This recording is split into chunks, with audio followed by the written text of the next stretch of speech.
Yo, what's up everybody? Professor V here, and in this lecture we will learn about how accepting personal responsibility and being accountable sets up your college success. How the inner voice you have may help your chances of success in college or attributes to failure in college. So let's get started.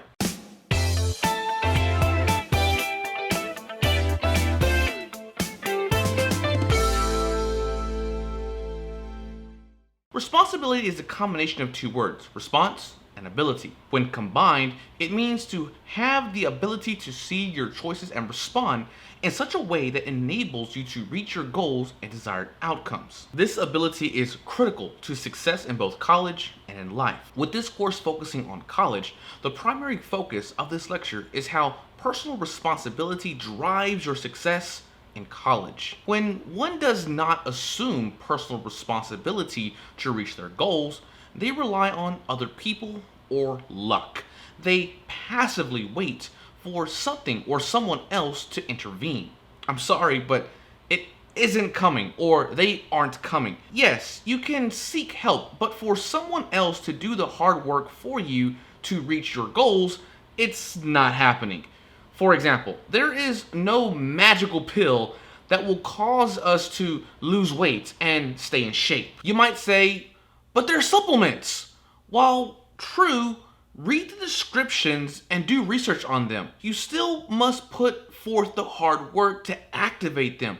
Also, none of them are FDA approved, and so there is no guarantee that they even work. In college, it's the same concept. If you are failing assignments, you must get ahead of it. You must seek the help if you really want to pass the course. Remember the expectations we discussed in the Chapter 1 lecture of what college and instructors expect from their students. If you believe that there is nothing you can do, this is falling into a victim mindset. You must reassess the situation and enter a creator mindset, and you will find the solution you are looking for. Mindsets consist of your personal beliefs and attitudes, and it affects how you respond to situations and the choices you make. Mindsets influence your choices. Victim mindsets prohibits people from being able to see through a problem and thus are unable to make the necessary changes and make necessary choices to accomplish their goals. Creator mindsets are just the opposite.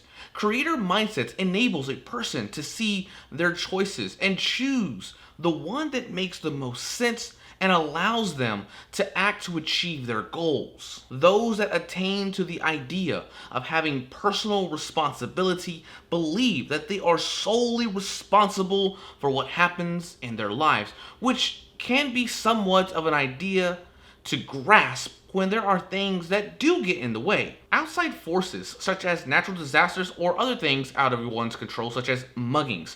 If these are the case, yes, you are the victim. However, that doesn't mean that you have to have a victim mindset. Having a victim mindset in these situations will keep you from seeing how you can make it out of the situation on top, to see the good in things, to see how to respond to the situation properly to have a better outcome rather than just accepting what's done is done and blaming external factors for everything that happens afterwards. Having a creator mindset will allow you to be proactive in how you respond to a terrible situation. Let's apply this idea to college success. Those with a victim mindset often focus on their weaknesses. One of my weaknesses in college was literature courses, especially ones dealing with poetry. Initially, I felt as if I was terrible in this subject matter. I avoided literature courses and didn't complete them until my junior and senior year of college, despite them being a sophomore level course. I had a victim mindset. I made excuses for my poor performance, such as believing that the instructor I had for American literature was boring, and I often complained that the course had nothing to do with what I wanted to do or wanted to major in.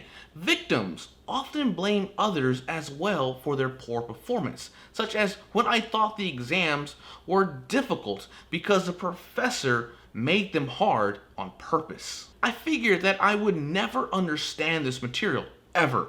I believed it was a permanent fixture in my head. Victims see their problems as permanent. Often those with a victim mindset compare themselves with others in the class that are doing better than them. It was something I definitely did, wondering why I wasn't as good as someone else in the class. What were they doing that I wasn't? What did they have that I don't? Lastly, victims feel as if they just cannot successfully complete a task no matter how hard they try. They often feel defeated and do not recognize other possibilities and resources for help, which then leads to them giving up. Luckily for me, that wasn't the case. While yes, the first time I took American literature class as a sophomore, I dropped the course. I eventually retook the course. However, when I did, I had a completely different mindset, a creator mindset. I had more college experience now, and unfortunately, I didn't have the opportunity to take a college success course or listen to a lecture such as this. Perhaps that is me still demonstrating a victim mindset. But nevertheless, I went into British literature first in my first semester of my junior year with a completely different mindset. I didn't focus on the fact that literature courses were a weakness. I focused on the challenge of the course, the want and need to further myself.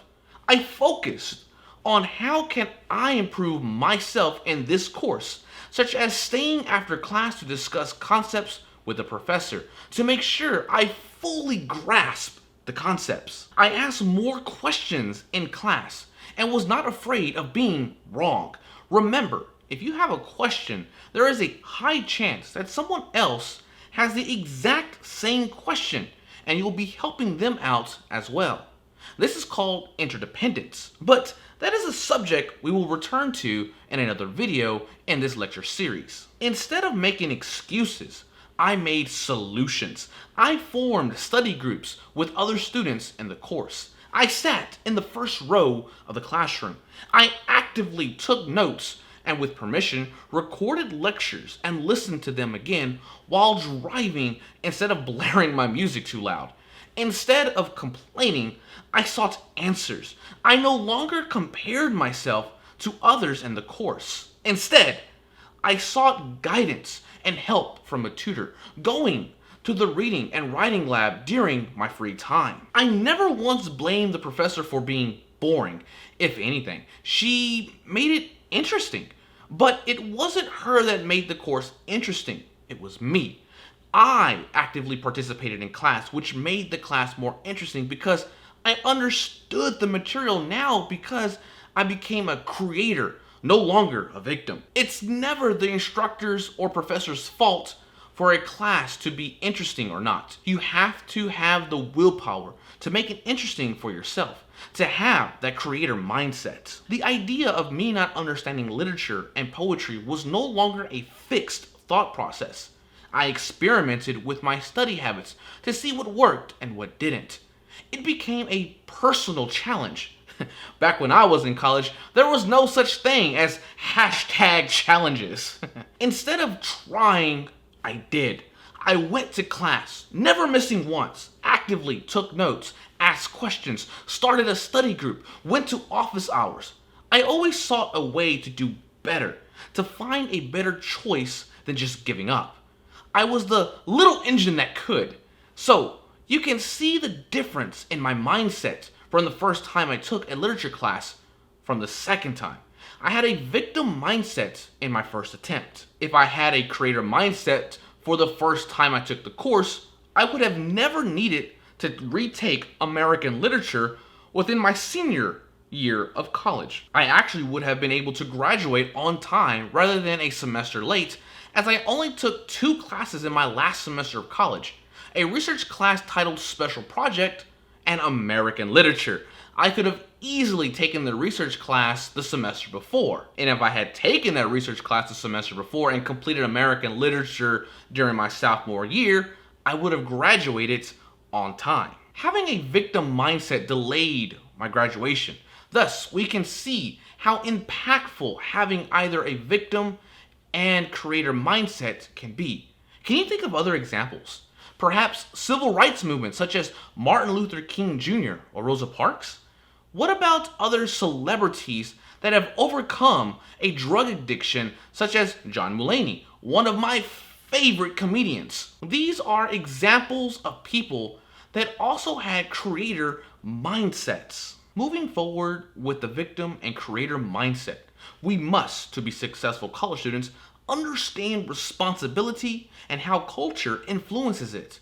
Psychologist Julian Rotter defined the concept locus of control. Locus is Latin for place or location. Locus of control is where people believe the power over their lives are located. People from many cultural groups often have an internal locus of control. However, not everyone in those cultures do. Someone who has an internal locus of control feel as if they have control over what happens in their own lives. To aid in being successful in college, it is important to have an internal locus of control. There are other cultures, though not everyone within those cultures, that are more likely to have an external locus of control. That is, they feel that their lives are controlled by powerful others, luck, or fate. Rotter associated these people that have an internal locus of control are more likely to have greater academic success and high achievement motivation, while those that have an external locus of control are more likely to fall into destructive patterns and may experience depression and learned helplessness. Learned helplessness is the tendency to fail at tasks or escape from harmful thoughts and situations because of a history of repeated failures in the past. To get a better grasp on these two concepts, let's imagine you being late for work. On the way to work, you are stopped by a train. Someone with an external locus of control and low personal responsibility would tell their boss that there was nothing they could do to get to work earlier because there was a train in the way. A person with an internal locus of control would have explained to their boss that they were late because they did not leave early enough. The second person is taking personal responsibility for their actions. While both were stopped by the train, the person with an internal locus of control takes responsibility because they know that they should have woken up earlier and left earlier to make up for possible road closures, wrecks, trains, and so forth. They are proactive, not reactive. The key to being responsible are the choices in which you make. However, sometimes choices are made unconsciously. Whether a choice is conscious or unconscious, it will influence the outcomes of our lives in some way. Not making a choice can also have a drastic effect. Some choices have small impacts, such as should I take a shower before going to bed or when I wake up? Other choices can have bigger consequences, such as should I continue with college or drop out? The problem one faces in which a decision needs to be made or stimulus of taking a shower before going to bed or in the morning may not impact your life as much. However, the other stimulus, needing to decide to remain in college or drop out, can have some severe consequences. Having a victim mindset will often lead us to the easiest route, but also with the lowest reward. Often those with a victim mindset complain and make excuses about the decisions they have to make or the outcomes of their decisions. Again, it's easy to do this and place blame elsewhere, but the issue here is that the problem will still exist. You're attending college for a reason, to better your future, your outcomes, to reach goals in which you have. With a victim mindset, after you make your choice to drop out of college, those goals still exist. The problem of trying to achieve a better future still exists. Victims choose to use their energy towards blaming, complaining, excusing, and repeating behaviors that have not worked in the past. It's all a waste, as it has not solved the problem. They remain stuck. Creators seek solutions and take action, are proactive in finding new ways to deal with issues. Creators often are led to the more difficult choice, but the choice with the biggest reward. Choosing to stay in college is no easy feat. College is difficult for most people in some way or another. There may be courses or subjects that may come easily than others, but perseverance is important, and having a creator mindset will help in those courses that are not as easy. Creators stop and think when a new stimulus presents itself. They take time and assess their options and possible outcomes. Become mindful of the choices you're making. Be mindful of how your decisions will affect you and those around you. Be mindful of your mindset. I know it is easier said than done. This whole lecture series may sound like that, but it's about becoming conscious of these decisions when they are presented and how you react. Not everyone has a creator mindset 100% of the time. It's nearly impossible. I am evidence of that when I spoke about my experience with literature courses in college. Sometimes it is okay to have a victim mindset temporarily when generating energy to switch into a creator mindset, to use it to motivate you into a creator mindset. Such as when one says, tomorrow I'll go to the gym. One day off isn't going to undo all the progress you've made, but be sure to actually go to the gym the next day. Self-talk, how you speak to yourself and how you portray your thoughts to others, can have a drastic impact on your mindset, and if you are proactive or reactive to life's situations. It's as if it is a self-running monologue in your head, sometimes as seen on the TV shows The Wonder Years, or more recently, the character JD on Scrubs. I would use an even more recent example, but I unfortunately don't know of any other TV shows off the top of my head. You could literally hear what the main characters of these shows were thinking throughout episodes. It was their self-talk, the constant inner voice. Self-talk consists of 3 different voices: your inner critic, inner defender, and inner guide. Those with a victim mindset often listen to their inner critic and inner defender. The inner critic is your inner voice that judges and often judges oneself as inadequate or not enough. The inner judge might say things such as, I'm not good enough. I will never understand this piece of literature. I'm not attractive enough for anyone to date me. My nose is too big. I'm a terrible worker. The inner critic takes these thoughts and then assigns blame, often on oneself, saying things such as, it's my fault. I knew I was too dumb to pass a literature course. I ruined my chances with her. The inner critic judges yourself on a wide and varied categories such as intelligence, personality, appearance, abilities, performance, how you think others see and judge you, and self-worth. This can be a slippery slope, as well as the inner critic can even lead to depression and anxiety. Thoughts such as worthlessness and undeserving of life may slip into one's mind. When this happens, do not ignore it. Please seek help with your counselors on campus before any additional destructive or regretful decisions are made. The inner critic, however, isn't always all bad. There are some good intentions from it. It can be used as a motivational tool. It may bring flaws into light and become noticed, in which you can fix and thus win the approval of others as well as yourself. Once again, be careful not to bully yourself though. It can be very dangerous. Just be mindful of when your inner critic begins to take over. Take control of it and use it to your advantage. Again, the inner critic can be helpful. Looking back, I was using the inner critic when I decided to drop my literature class in my sophomore year of college. I didn't think I was good enough to pass it, and all the other reasons from my victim mindset, as stated earlier. Because of those reasons, I dropped the course.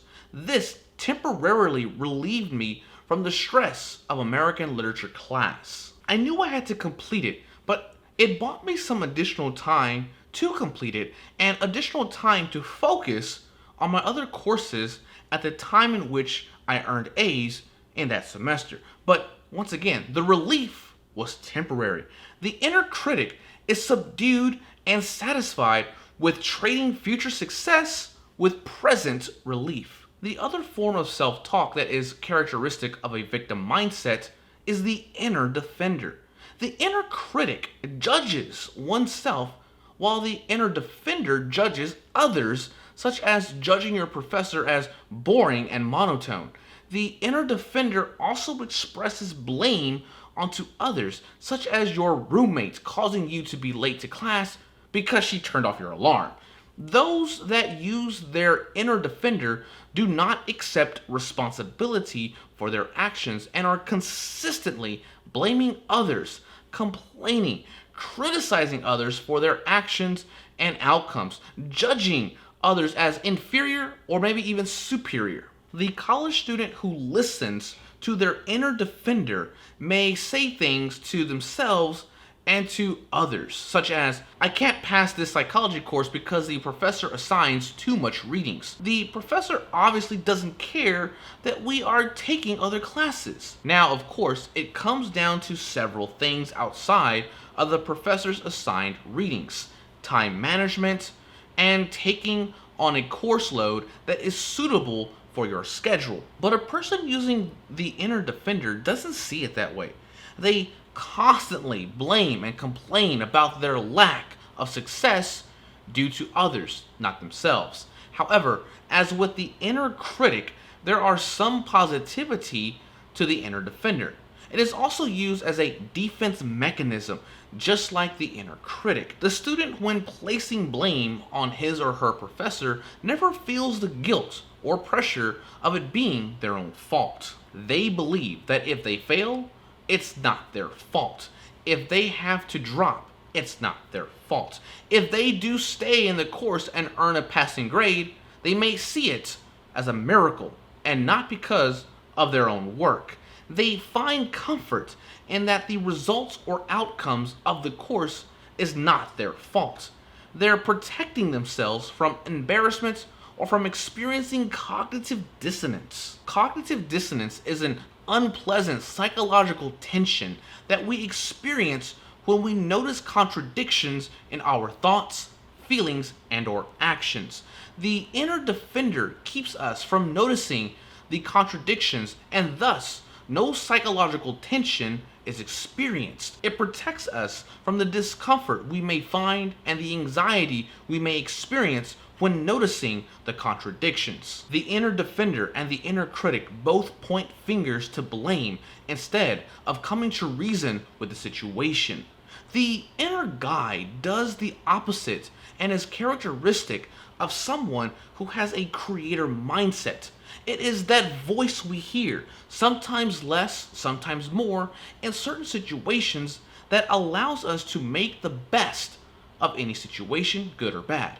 The inner guide helps us realize that placing blame and judging others does not improve poor situations. Instead, the inner guide allows you to see and objectively look at a situation and assess if you are going in the right direction, if you are on course or off course from your goals, and where you want to be in the current moment. It allows you to be more aware of the state of the situation you may be experiencing and make a better choice on how to reach a goal. Sometimes it may take a few moments to allow your inner guide to take over. When faced with a decision, instead of letting your mind run free, instead of letting your inner critic and inner defender from taking over your consciousness, slow down and think. This would be using your inner guide. Take a look at your surroundings and your past and present behavior.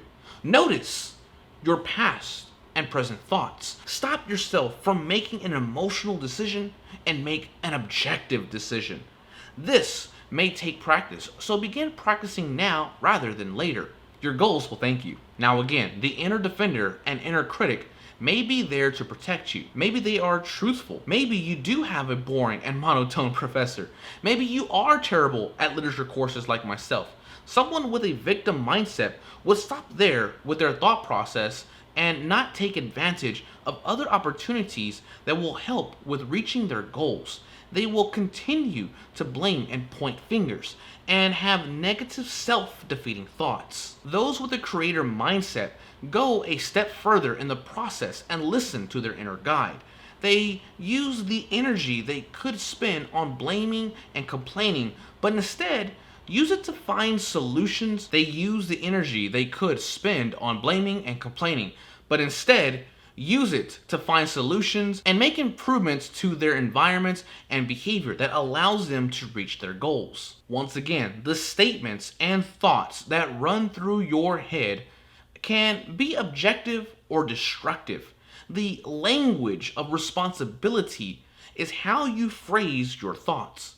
Replace your negative thoughts with positive thoughts. Replace your victim language to creator language. These are some of the language or words that both victim and creators use in their self-talk. Victims who always listen to their inner critic and inner defender focus on their weaknesses, make excuses, complain, compare themselves unfavorable to others, see problems as permanent, repeat ineffective behaviors and other negative words towards themselves. A creator does the opposite. Instead of focusing on their weaknesses, they focus on how to improve. Instead of me focusing on the fact that I am not good at literature courses, I focused on how to improve my understanding of the material. Then I took actions on my thoughts by forming study groups, asking more questions in class, and going to office hours.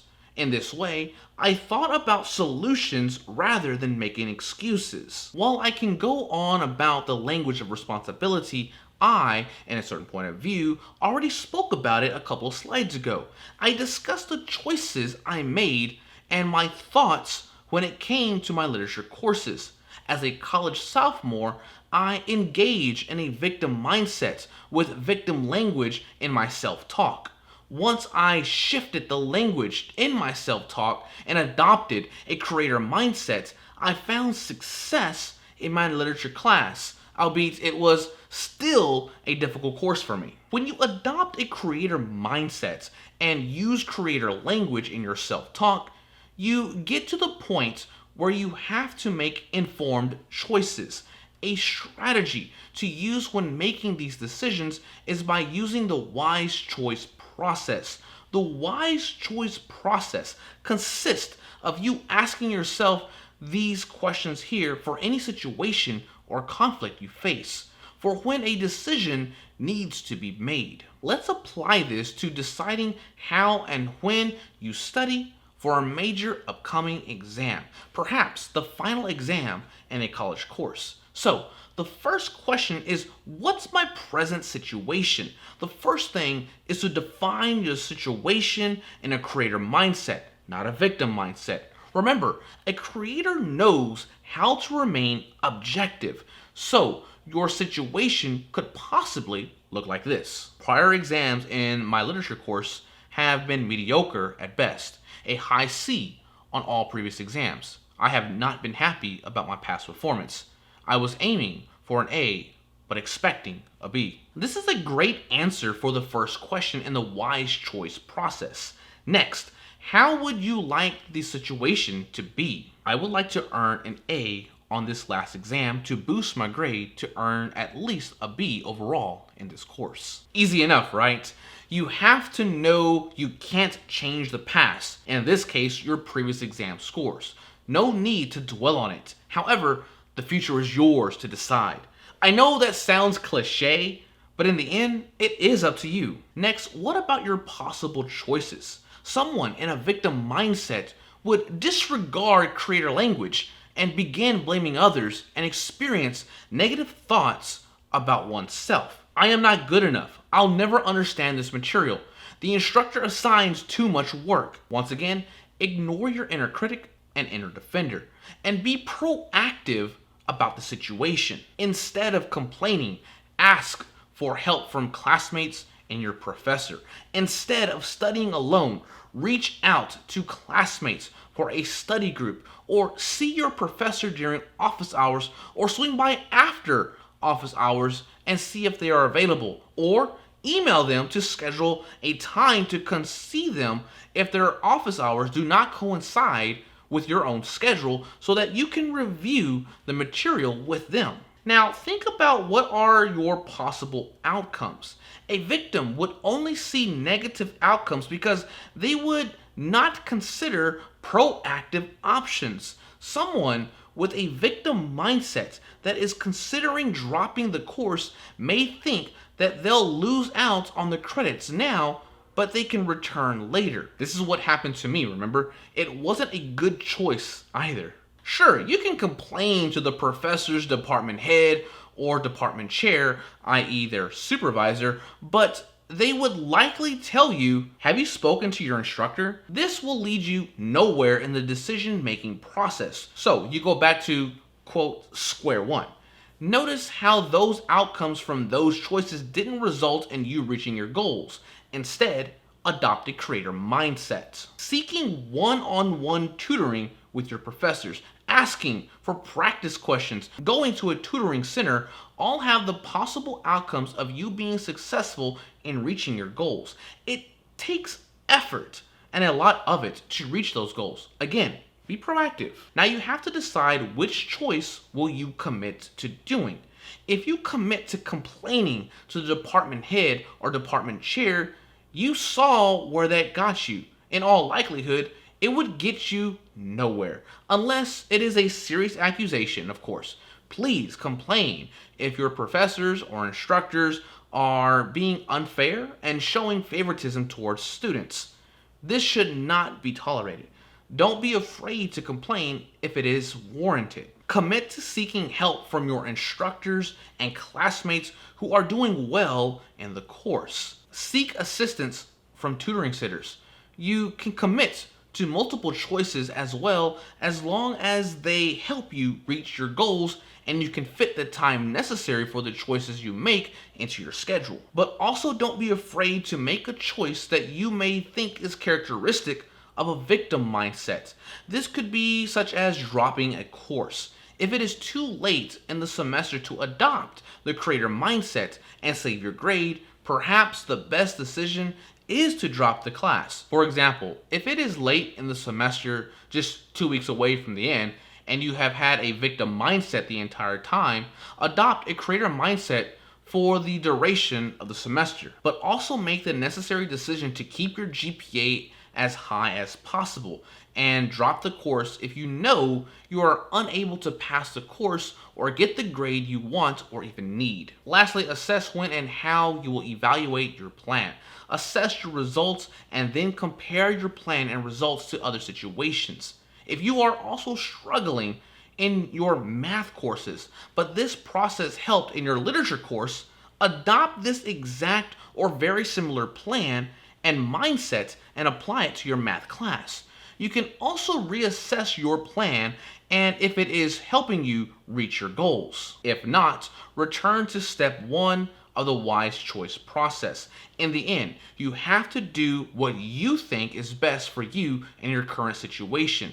As I said, sometimes the best thing to do is to drop a course, just as long as you made that decision while having a creator mindset and thinking rationally and objectively about the decisions. Just as in life, nothing comes easy in college. There will be more difficult courses than others. There will be difficult choices you will have to make in college. You may have to change your major from nursing to psychology. You may have to change your major from engineering to architecture, or even from architecture to nursing. Remember, your strengths and weaknesses and combat those weaknesses with a creator mindset and use the wise choice process. The last concept I wish to discuss in this lecture is how stereotypes affects cultural groups and success in college.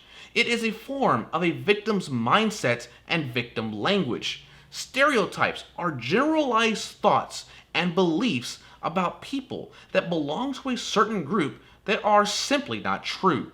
Once again, it can severely negatively impact cultural groups. This can include not just cultures and races, but also other groups, such as religious groups, those that lean towards a certain political affiliation, or even those with a certain sexual orientation. Again, those are not the only categories that are affected by stereotypes. Social psychologist Claude Steele identified the concept of stereotype threat. This is a fear that people of a certain culture and or groups performs a certain behavior in certain situations that reinforce the belief and confirm a negative stereotype about the culture or group you belong to. Now, what I am about to say is a stereotype which is untrue. I am saying it for demonstration purposes of the stereotype threat and how it may impact a person thinking of groups or even themselves. A stereotype may be that all Caucasians perform better than blacks or African Americans in academics. This is a strong statement and a stereotype that isn't true. Not all Caucasians perform better than blacks or African Americans. However, this stereotype may affect one's own beliefs about their own abilities and thus lead to poorer performance on a test. In studies by Steele and others, statements like this were presented to participants and then participants engaged in a test. The results showed that blacks and African Americans who were read this statement prior to the test often did more poorly on a test than those who were not read this statement. This is evidence of the stereotype threat, in which when one believes a stereotype about their own group or culture, it will likely influence their unconsciousness and affect their ability to perform well on specific stereotypical tasks. Other groups that are more likely to be threatened with academic stereotypes are Latinos, females in math, and students with a working class background. Let's look at the women in math stereotype.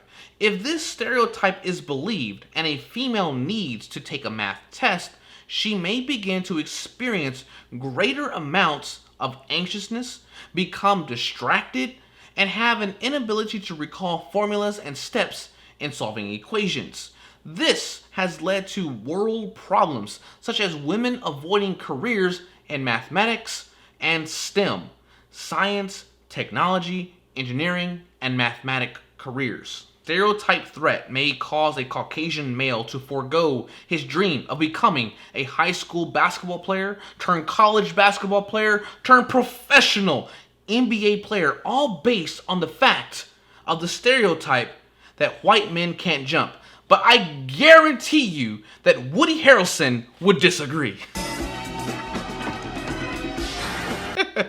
One can disrupt the stereotype threat by engaging in a creator mindset. Seek out the evidence that the stereotype threat is wrong, such as Karen Ullenbeck, a female professor emeritus of mathematics at the University of Texas, receiving the 2019 Abel Prize, which is the top international award in mathematics, equal to the Nobel Prize. Other awards she has won for her work in mathematics are the MacArthur Fellowship Award, National Medal of Science, and the Leroy P. Steele Prize. Twice. Evidence of great Caucasian basketball players include Larry Bird, Bill Walton, Steve Nash, John Stockton, Dirk Nowitzki, and many others. I honestly don't know much about basketball. I don't even know the difference between all the positions except for center. So if you'll excuse me if I don't say other great Caucasian basketball players. Other ways to dispel stereotypes is to question the importance of the stereotype. Does it really matter if others think you can't perform well in math because you're female, or cannot become a great basketball player because you're Caucasian? Just to confirm, it does not. You can also address a plan to combat the stereotype head on. Inquire about how others went through difficult times because their culture or their groups in which they belong to. By doing so, they may offer advice to you and generate ideas for you to follow and help you overcome the stereotype threats. Research has also shown that just knowing about the stereotype threats can deter the stereotype from having an effect on you. Psychologist Michael Johns and colleagues performed a study in which they gave a math test to men and women. In this group, the women did more poorly than the men. However, in a second group of men and women, the researchers told the participants about the stereotype threat and how women are affected negatively. After the second group took the test, the results showed that females did just as well on average as their male counterparts. The moral of the story is be mindful, be open to having a creator mindset, make wise choices, and don't let stereotypes threaten your success.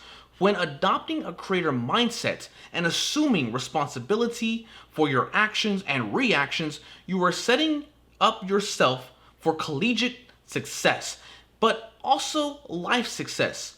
Much of what we discuss in this lecture can be applied to life situations as well, not just college. So go out there and take control and assume responsibility. And this concludes the second lecture of this college success lecture series.